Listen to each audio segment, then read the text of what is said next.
When you think Houston Astro baseball, the names Bagwell and Biggio immediately come to mind. And what comes to mind are good thoughts for both as players and as people.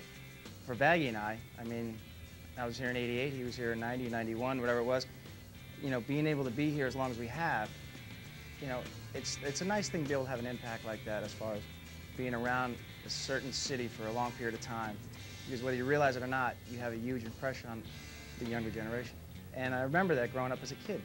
Biggio says he wasn't much of a baseball fan as a kid, although his brother loved the Yankees, and naturally, Craig knew more about them. But he played the games, and like now, was very competitive. Just playing the game itself is a lot of fun, you know. You know, younger, you always wanted to win everything. Now, I just want to win on the baseball field. If I'm golfing, I really don't care if I hit 50 balls in the woods or the water. If I'm playing basketball, which I stink at anyway, I don't care if I don't make a basket. You know, I just think the only thing that I really focus on now is really just winning in baseball and, you know, not everything.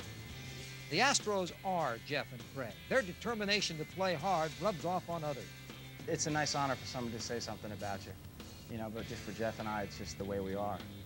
You know, it's not that, you know, you hit 2 or 3 home runs that night, or it's not about you. It's not about me. It's about the team. You know, if you win or lose, winning is the only thing that matters. And, you know, there's no room for an ego. You know, and I think, you know, for Jeff and I mean, we don't have any egos. I mean, so you don't have to tell us how good we are or how bad we are. I mean, if we're bad, we're going to tell you we're bad. But we just love to play the game. And, you know, I just think that, you know, later on in your career, when your career's over, you look at your numbers, you go, well, you know, I did some things well, and some other things I didn't do as well. But as long as you had a positive impact in the game and you were professional. I mean, because when I broke in, I was 22, and the second youngest guy was 32. So I had a lot of professionals to look at day in, day out, and it had a big impact on me. And that was one thing I still tell Baggy today that I really wish that he could have saw. You know, saw what it was like to have Nolan Ryan over here at 2 lockers, and Buddy Bell having a needle in his knee and then going out and playing, and Billy Doran doing his deal, which he did here for 10 years, and Mike Scott, and it was pretty nice. And I look back at that, and that had a big impact on me. Biggio has a very close relationship with the Sunshine Kid, ironically first getting involved through the very player the Astros traded to acquire close friend Jeff Bagwell.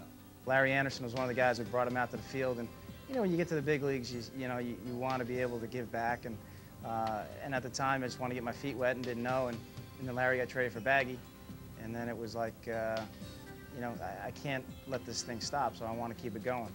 So then we had, you know, got involved with the people, and we just started doing more and more things, and thank God for the people in the community. Because at the stage where we're at now, it's having a huge impact for these kids. They've been dealt a very, very bad hand in life. But you be around them, you would never know it. You know, they're just very happy, very appreciative. And to me, just be able to be around them and spend time with them, I'm a very lucky man. On the field, Biggio's statistics going into play tonight: a .301 average, 174 hits, a league-leading 54 doubles, 14 homers, 67 RBIs, and a very good .391 on-base percentage.